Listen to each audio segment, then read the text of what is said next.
Hello, my name is Ben, and I'm going to give my oral presentation on one of the local indigenous groups in the area I live.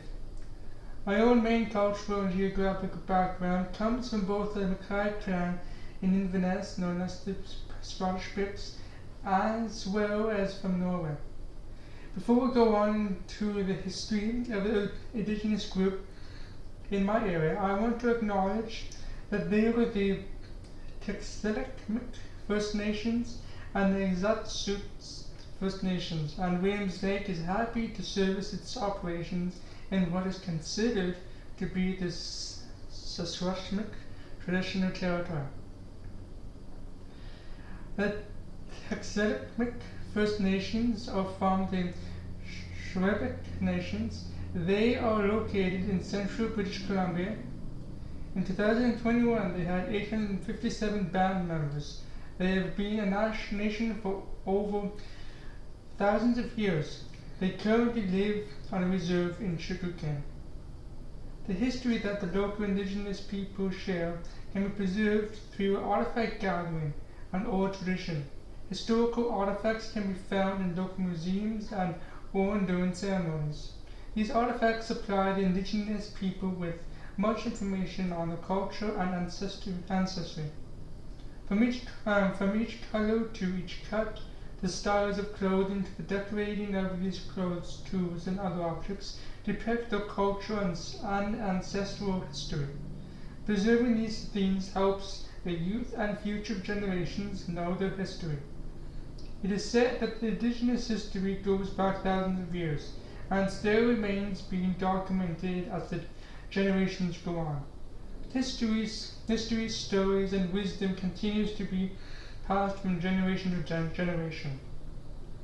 Many stories are seen in these artifacts, stories of how life was centuries ago, while others are said to give indigenous wisdom. One story, for example, is the story of the wolf and its teachings, narrated by Marina Ignace and Chief Ron Ignace. This story is about a man who, being lazy, weak, and feeble, was no good at hunting, but his people were starving, and food was needed. He meets a wolf in the woods and presents his problem to it. The wolf then gives his feathers and instructions on painting it and how to use it. This made him an expert hunter, and now he trained hard, supplying the people with food.